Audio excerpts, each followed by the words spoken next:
Once we have outlets, computer outlets in every home, each of them hooked up to enormous libraries where anyone can ask any question and be given answers, be given reference material, be something you're interested in knowing. From an early age, however silly it might seem to someone else, that's what you're interested in. And you ask, and you can find out, and you can follow it up. And you can do it in your own home, at your own speed, in your own direction, in your own time. Then everyone will enjoy learning. Nowadays, what people call learning is forced on you, and everyone is forced to learn the same thing on the same day at the same speed in class. And everyone is different. For some it goes too fast, for some too slow, for some in the wrong direction. But give them a chance, in addition to school, I don't say we abolish school, but in addition to school, to follow up their own bent from the start. Well, I love the vision, but what about the argument that machines, computers, dehumanize learning? Well, as a matter of fact, it's just the reverse. It seems to me that it's through this machine that for the first time we'll be able to have a one-to-one relationship between information source and information consumer, so to speak. Well, in the old days, you used to have tutors for children. A person who could afford it would hire a pedagogue, a tutor, and he would teach the children, and if he knew his job, he could adapt his teaching to the tastes and abilities of the students, you see.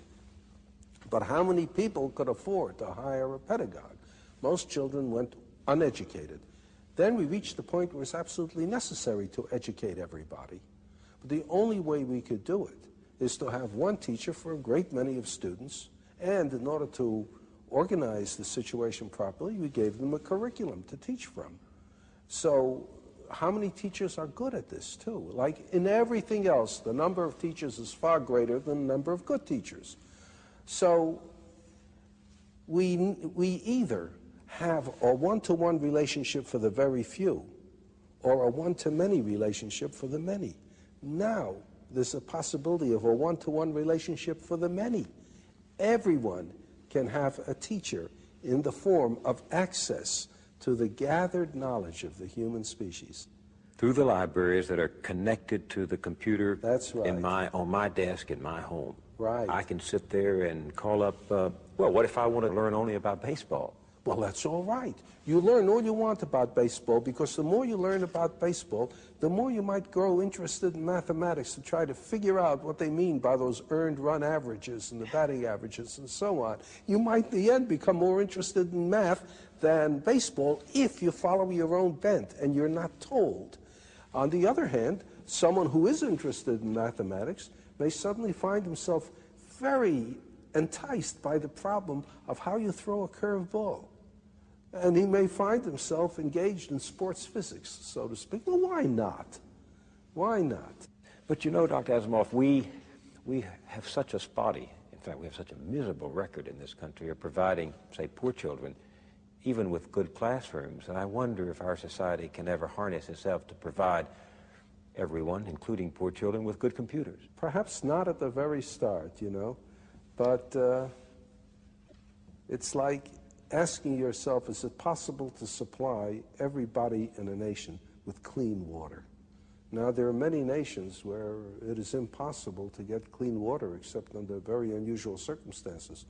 That was one reason why people started drinking beer and wine, because the alcohol killed the germs. If you didn't drink that, you died of cholera.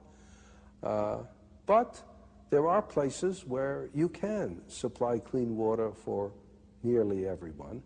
Now, the United States probably supplies clean water for a larger percentage of its population than almost any other nation can. It's not that we would expect everybody to have a perfect computer right off, to have equal access to outlets, but you try for it.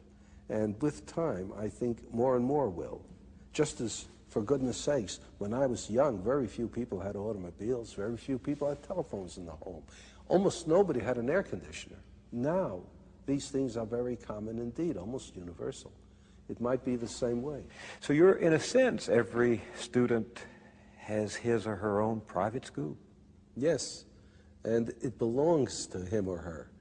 He can be the sole dictator of what he is going to learn, of what he is going to study.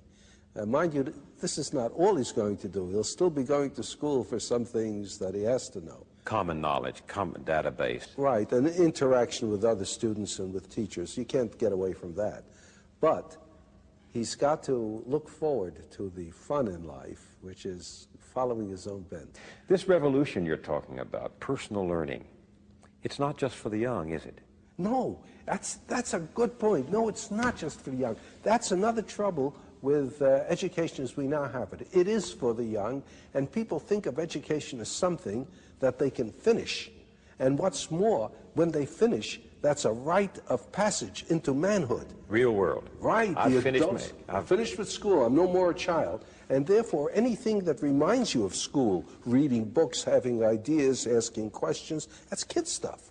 Now you're an adult, you don't do that sort of thing anymore, you see? And in fact, like prison, the reward of school is getting out. Exactly. Kids begin to say, when you're getting out. And every kid knows that. Every kid knows the only reason he's in school is because he's a kid and little and weak, and as soon as and in fact, if he manages to get out early, if he drops out, why, he's just a premature man. Yeah. So that's exactly right. In the city, I've talked to some of these dropouts, and they think they're there. They think they've become men because they're out of school. That's right. What's wrong with this? Well, what's wrong with it is you have everybody looking forward to no longer learning, and you make them ashamed afterwards of going back to learning. If you have something like this, then anyone, any age, can learn by himself, can continue to be interested. There's no reason then, if you enjoy learning, why you should stop at a given age. People don't stop things they enjoy doing just because they reach a certain age. They don't stop playing tennis just because they turn 40. They don't stop with sex just because they turn 40. They keep it up as long as they can if they enjoy it. And learning will be the same thing.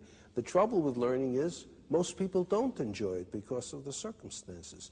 Make it possible for them to enjoy learning, and they'll keep it up. There's the famous story about Oliver Wendell Holmes, who lived to be well into his 90s. He was in the hospital one time. He had not long to live. He was over 90 already. And President Roosevelt came to see him. And there was Oliver Wendell Holmes reading a Greek grammar. And Roosevelt said, "Why are you reading a Greek grammar, Mr. Holmes?" And Mr. Holmes said, "To improve my mind, Mr. President."